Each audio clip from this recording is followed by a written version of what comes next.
Thanksgiving has come and gone here in America, but we have other ones on the horizon, other holidays where we celebrate and give thanks to those around us. So I thought, what better time than now to look back on 2023 at all the awful individuals who took time out of their busy schedule to give me countless hours worth of reading material in the form of hate.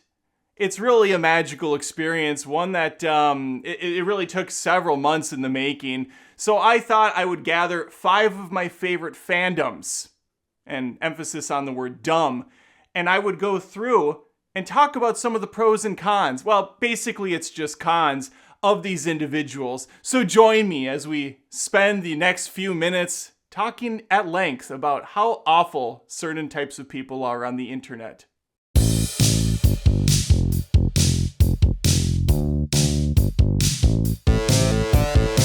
In the number 5 spot, we have the Fast and the Furious stans.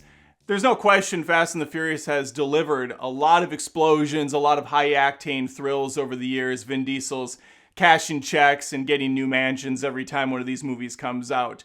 It's not like it requires a whole lot of skill or effort on his part, but the outcome is still the same. Lots of money, lots of family, and lots of stupid shit going down. I guess foolishly pointed that out in my review of Fast 10. I started preemptively by saying, listen, I'm not really a Fast and the Furious guy. I like some of them, I dislike some of them. That's where I sit. I take them on a case-by-case basis. I've actually been impressed with a few in the middle. That's kind of my speed when there is a story, when there's a coherent plot, and there's a lot of spectacle. In these last few, it's been all spectacle, no plot. People are rising from the dead. It's just complete nonsense. I gotta have something to hold on to. Just one piece of sanity, or an actor that isn't completely terrible that I can kind of hitch my ride to, so to say. But that seemed to be a problem for the Fast fans. I had a lot of people, and I don't want to put anybody under one bucket, okay? Of course, there's going to be lots of people that enjoy movies to a pretty excessive degree. I love Harry Potter. I got a Harry Potter castle behind me. I got a lot of Harry Potter Legos. We love the movies. We watch them every year. I've been to Hogwarts at Universal, but I don't consider myself a Potterhead, or whatever that group calls themselves. I don't go on message boards. I don't attack J.K. Rowling. There's lots of different elements to it. There's lots of different rabbit holes you can really jump down. But I don't ever align myself with one particular group. There's people that are obsessed with Mario and Lego, and you can find anything and have an obsession over it. And that's not necessarily unhealthy, but for the sake of this conversation, it's very unhealthy, and it often comes off as ignorant and pathetic. And that's just a small bunch of bad apples that kind of make a bad name for the rest of the group. So in the case of Fast 10, I merely put out a 45-second out-of-theater reaction saying, rest assured it's dumb, it's got a lot of family, but overall it was just too long and incoherent and blah, blah, blah, blah, blah. I also said that if you like the previous Fast 9 movies, like the last 9 of them, and Hobbs and Shaw and whatever other spin-offs there are, you're going to like this. I can't imagine you liking the previous 9 and hating this one, so you don't have to listen to me. That seemed very reasonable, but the responses I got were so fucking dumb.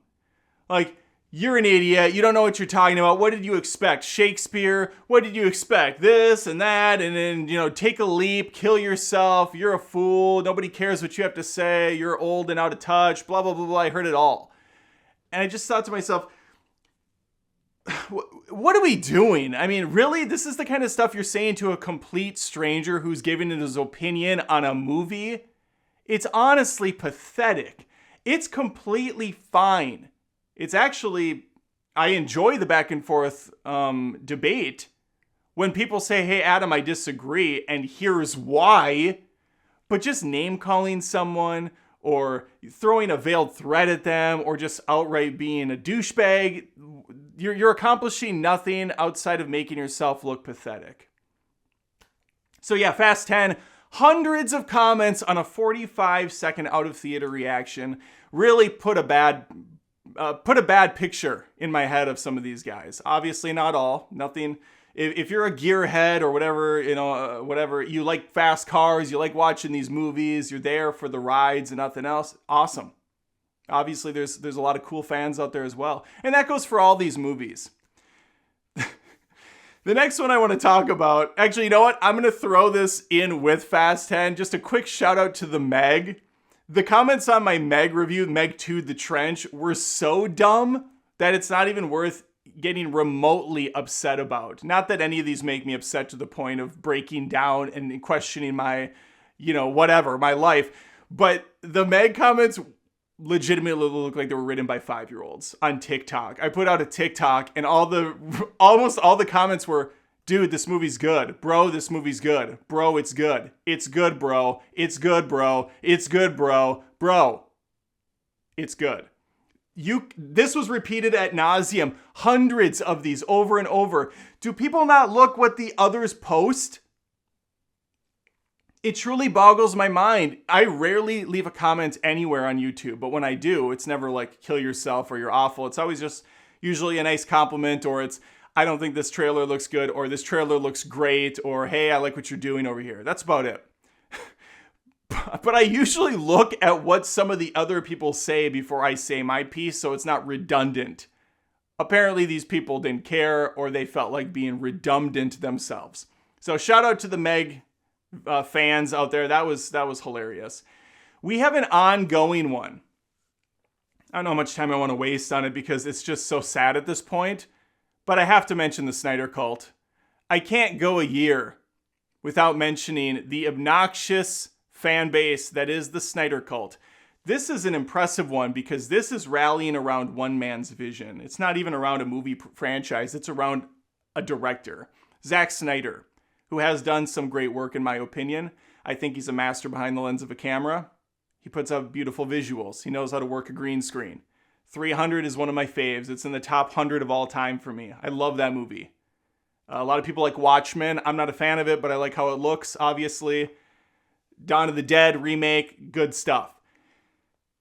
Man of Steel, I enjoy. Can't say I love it, but I do like it. I think it's one of the stronger DC EU movies. But then it's a shit show after that. Batman v Superman, Dawn of Justice, a complete disaster in my opinion. I know some people think it's the greatest thing ever. It's the holy grail of films, of superhero movies. Not for me. And then it gets even more bonkers with the 4-hour, 4:3 aspect ratio Snyder cut of the Justice League. What a nightmare. And yes, it's better than the Joss Whedon version in a sense. But in another sense, it's 4 hours long, and Joss's version is not even it might be 2. So it's pros and cons, I think, of both. I don't want to watch either, is the takeaway.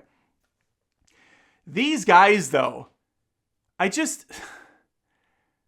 what are you doing with your life? Are these real people? Are these truly real people that go on social media? Typically, the artist formerly known as Twitter, where I don't spend a lot of my time anymore because it's turned into a dumpster fire since being rebranded X. Maybe, can we go on a side tangent? X is the dumbest fucking rebrand that has ever been, ever. I can't imagine anyone outside of Elon going, yeah, this is a great idea. You know what? We should also rebrand Google. Let's call it L. Or let's just call it G. Like G even makes more sense because you still at least have the first letter, but Twitter is a household name. You tweet it out. You Google it. It's one of the most prominent names, and to throw that entire branding away, asinine, complete asinine. I will never hear an argument that says it's good and believe it. Anyway, regardless, the artist formerly known as Twitter is where the Snyder Cult really likes to live. And they will bully beyond any rational thought. Again, it is one thing to get Snyder trending, save the Snyderverse. There's a bunch of different hashtags that trend all the time, although lately it seems to have died down, thankfully. I'm guessing once James Gunn's Superman stuff starts getting more prominent in the news, we'll see the Snyder Cult come back with a passion. I don't care that they trend it every time and they're just like, yep, this is the greatest movie ever. He's the playbook. He's brilliant. Look at all these awesome shots in the movie. He did it before everyone else. Most of that's also asinine. It's also bullshit. Especially the whole, like, he's the playbook, everybody's copying him sort of thing. Nonsense. A lot of these guys must be younger, or they just haven't seen a lot of movies. Because if they think that some of the shots in the Snyder Cut or the Snyder films are original shots never done before in a superhero movie, they're out of their fucking mind. Regardless, I don't care about that. I care about when they are constantly trying to leak out information about other movies, or they're putting out in the ether that this movie's a shit show before it's even shooting yet, or James Gunn's ruined the DCU and he's done this, and they just make things up. They instigate, they lie outright, they doctor photos, they start bullying other people that like them, and they'll play victim and they'll say, oh, they started it, they came at us first, we didn't do anything wrong, they were making fun of us for years and years, and boo-hoo, give me a fucking break. Why is it always the people that laugh and point and call others names and call them snowflakes and whatnot are the first people to be persecuted constantly? Like, their lives are so hard when they get pushback. How about turning the other cheek? How about being the bigger person that you constantly pretend to be? And you can also stand up for yourself, stand up for your morals without having to tear others down, without having to randomly attack James Gunn or randomly, salt the earth of any sort of DC movie that comes out now because Snyder's not attached, or just be an all-around ass to people. It's so embarrassing. And so, yeah, anytime I put out a video like this, they somehow find their way here and they go off on me. Or if I say anything criticizing Zack Snyder's movies or, Man of Steel, which I actually like. So, bad example, Batman v Superman, for instance. It's just this pathetic pity party and this constant outrage that I can't stand. And again, celebrate the man, celebrate the stuff he's done, but move on. I'm begging you, move on. It's not that deep. It's really not. Shout out to the Snyder Cult. Always a fun time every single month I see them come around. I'm going to save the best for last. Up next we have Five Nights at Freddy's. This is a new one that just kind of appeared to me out of nowhere. I reviewed Five Nights at Freddy's, thought it was a pretty harmless, pretty lame video game movie adaptation. Didn't really think much of it. My kids are actually in the out of theater reaction. They gave their 2 cents. They weren't thrilled either, which is funny because they were both actually excited to watch this movie. I don't know anything about Five Nights at Freddy's outside of it's a bunch of video games. They're scary. They take place at like a Chuck E. Cheese-esque location. My son knows more about it. He's read the comics or whatever they have out. He knows a little bit about the backstory or the lore, as they'll call it. I just wanted to have a good time at the movies, get some scares, get some laughs, and it kind of missed on all fronts for me. So I said that, and they said that, and man, the comments were embarrassing. Just some of the worst shit I've ever been called. They actually made fun of my kids, which is a bridge too far for me, and they should feel embarrassed. And then I was thinking about the age, and I thought, okay, the first Five Nights at Freddy's is probably a decade old now. And so if these are people that grew up with Five Nights at Freddy's, assuming they weren't 1 when the first game came out, they were probably 8 or 9. These are 19-year-olds, maybe older, maybe 20s, 30s, and they're sitting here making fun of kids for having an opinion or not being impressed with the film. That's super low. That's absolutely embarrassing. You should feel like garbage for being the kind of person you are. I would never make fun of a kid. I would never go on someone's channel, make fun of their kids. How fucking pathetic are you?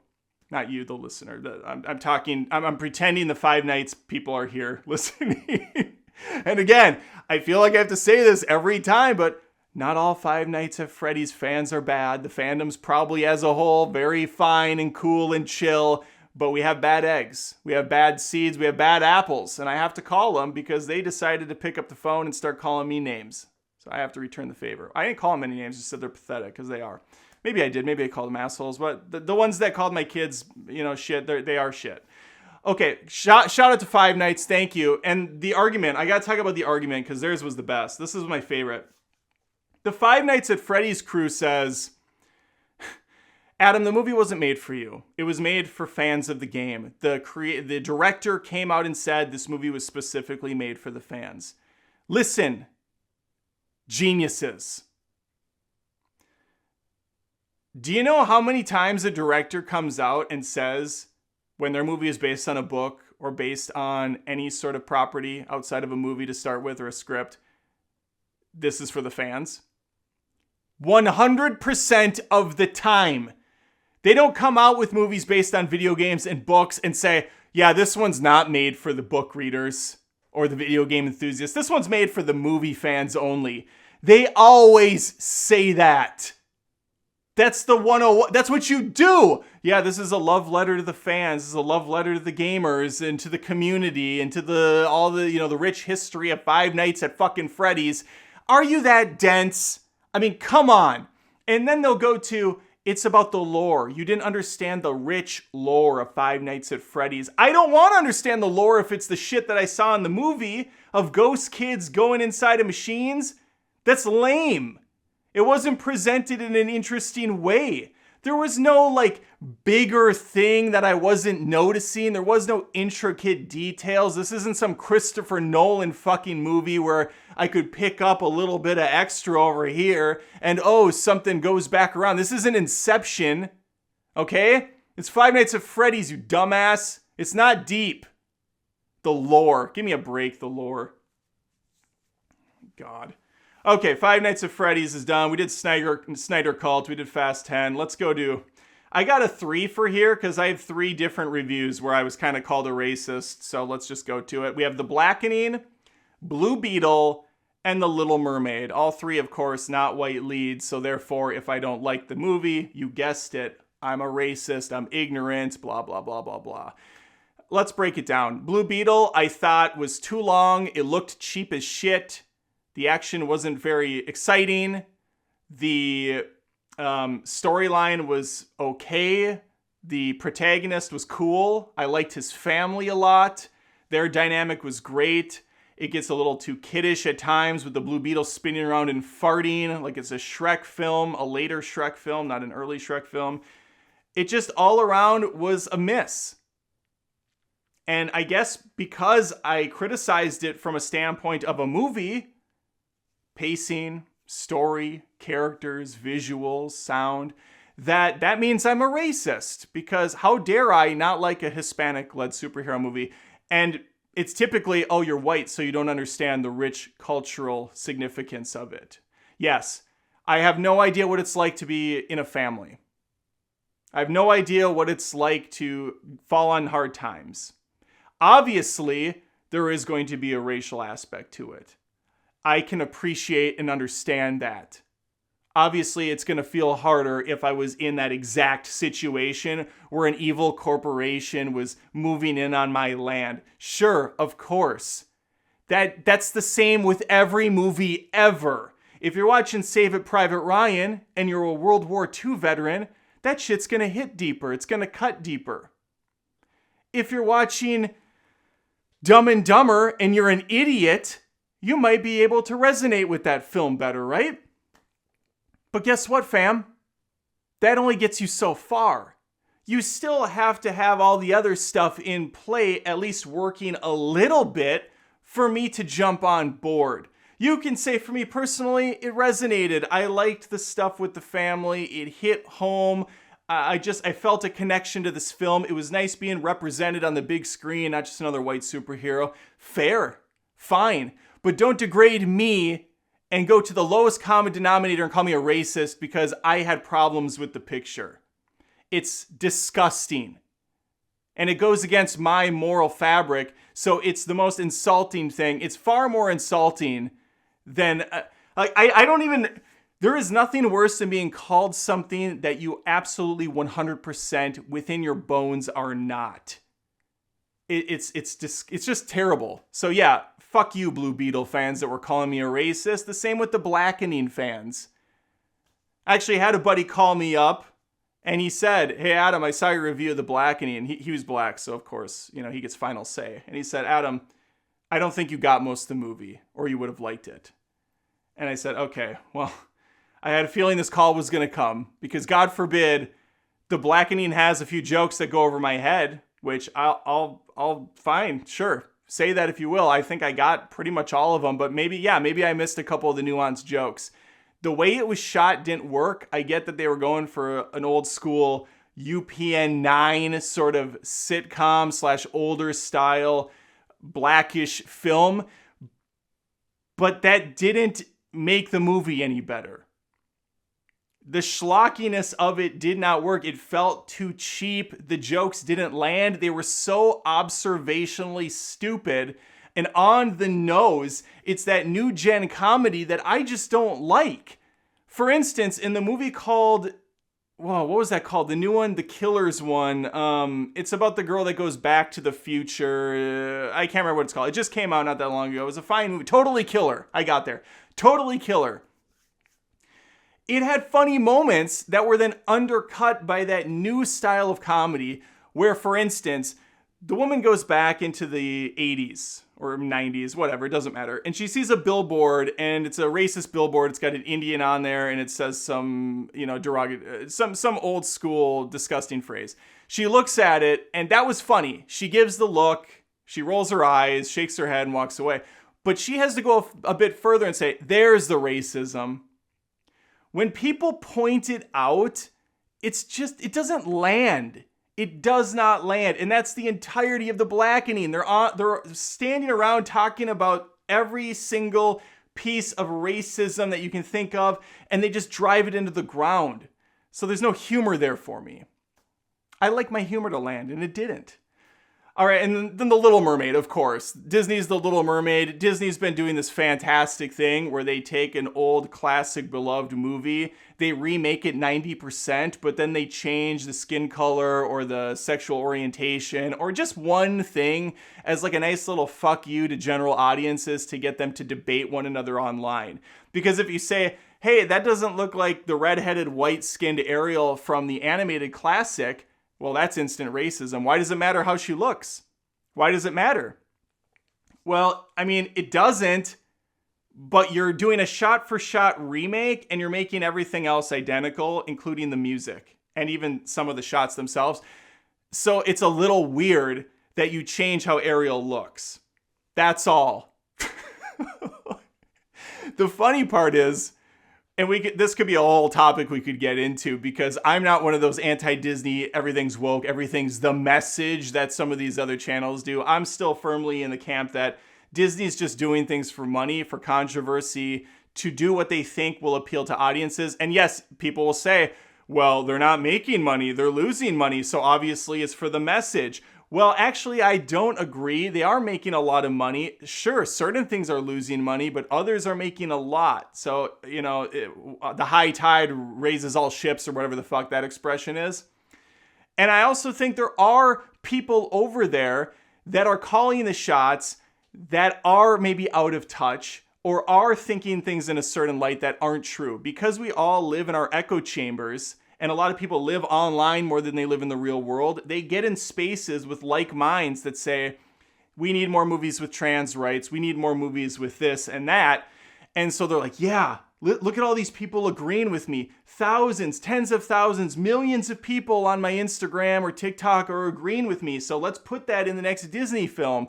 Well, it turns out that was pretty much all the people that really cared about that. And most other people don't give a shit and they don't want it. They just want a movie that has a good story.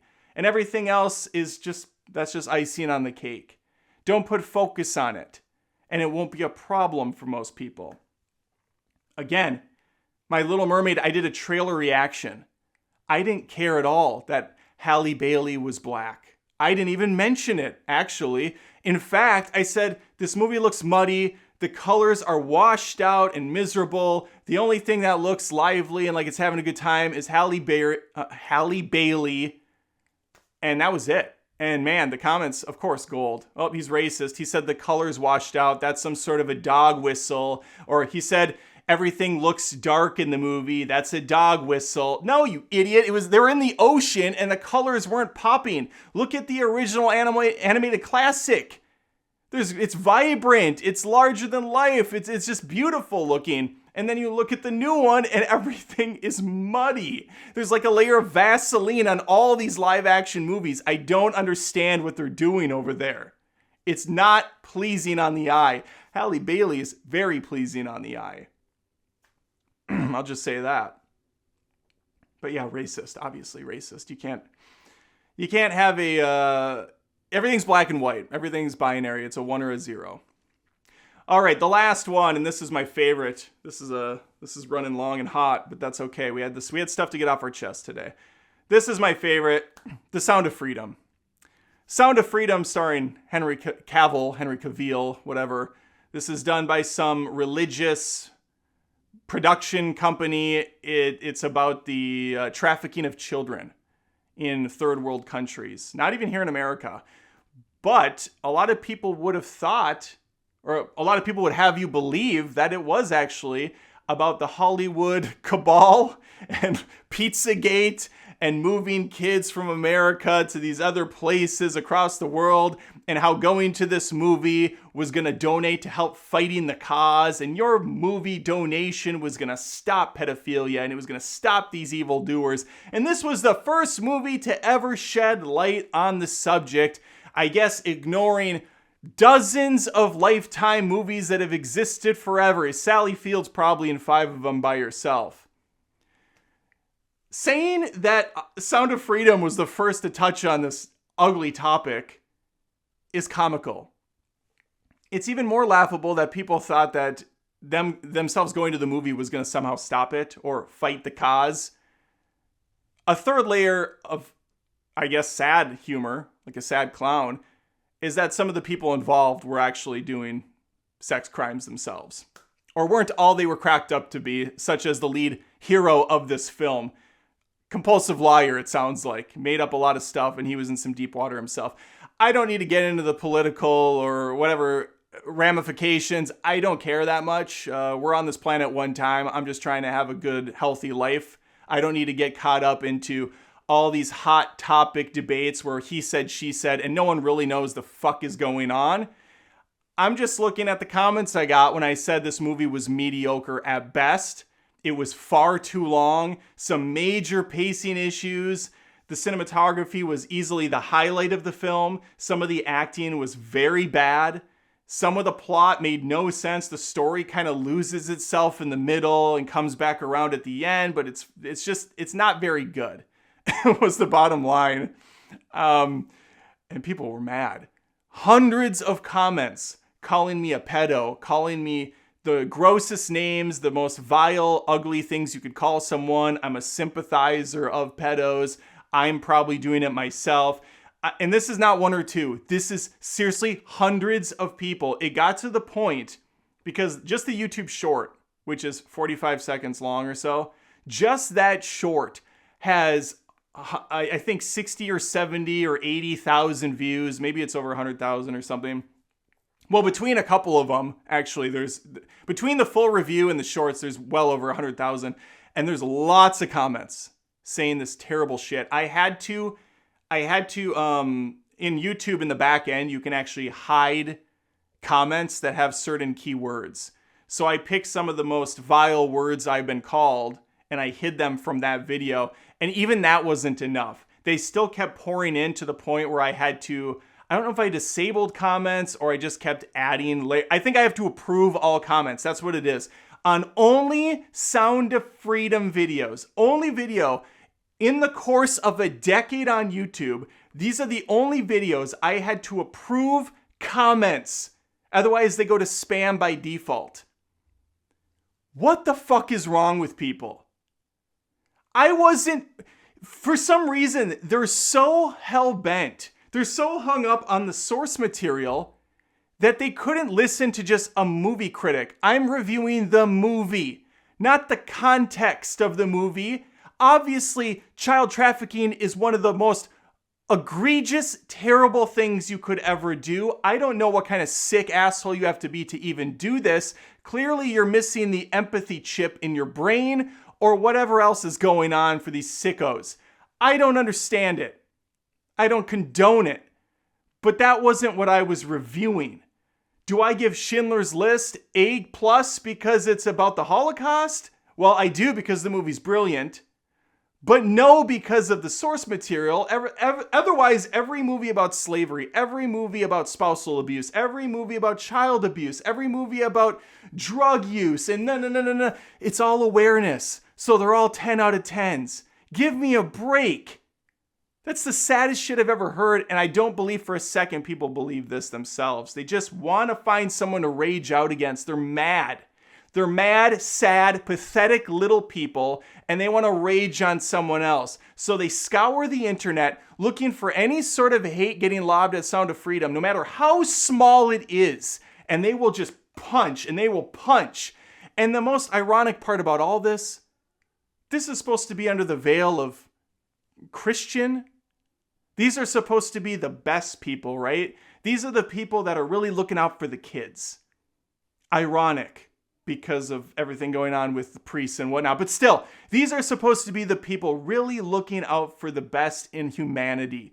And they're out here calling me, a stranger, some of the worst vile crap I've ever read. Have some sort of, self-control. Have some sort of self-awareness at what you're doing and what you're putting out there. And you'll see that you are far more the problem than someone like me. Ugh, The Sound of Freedom was rough, man. I can't wait for the next movie by that company. I can't wait. It's going to be a blast. Well, this was long, but I think we found some things to be thankful this year. We found a good group of individuals to be thankful for. The Marvel stans did not make the cut this year. Sorry. I actually didn't get any hate from them, believe it or not. And this is very much in a vacuum of my YouTube channel. I'm sure there was a lot of obnoxious Star Wars and Marvel fans and Disney fans out there that we could knock out. But they did not bother me this time around. Even after I scorched earth on Buzz Lightyear, even after I scorched earth on Ant-Man and the Wasp, Quantum Shitty, no one came after me, which was refreshing, to be honest with you. It was kind of refreshing. But there's always 2024. All right, let me know if you witnessed any of this yourself. Put a comment down, say, hey, Adam, yeah, I saw that coming down Sound of Freedom. That was wild. Or I saw your Little Mermaid trailer reaction, and that was crazy. Let me know, or you know, maybe you've been on other channels and you've seen that as well, or you're a YouTube creator and you've had this happen to you. It doesn't really happen in real life. It's only online where these spaces seem to really congeal and get gross. Like the video if you agreed or enjoyed your time here. Please subscribe if you haven't. I post tons of movie content. Sometimes it's a little saltier like this one. We do roasts, the live streams each and every week. We'd love to have you stick around. And if you really like what I'm doing here as an independent creator on his own in the vast world of YouTube, I have a Patreon at patreon.com/AdamDoesMovies where there's different tiers, $1, $5, $10, and you can do a monthly donation. I have a YouTube join button. You can join there and be a member. Well, right here if you're on YouTube. And lastly, there is a YouTube thanks button under each video, a super thanks, where you can just say, hey, Adam, here's $10. Thanks for this awesome video. You hit that and it's a one-time thing and you're done. Any way you can help support the channel would be awesome. And hopefully I see you next time. Take care.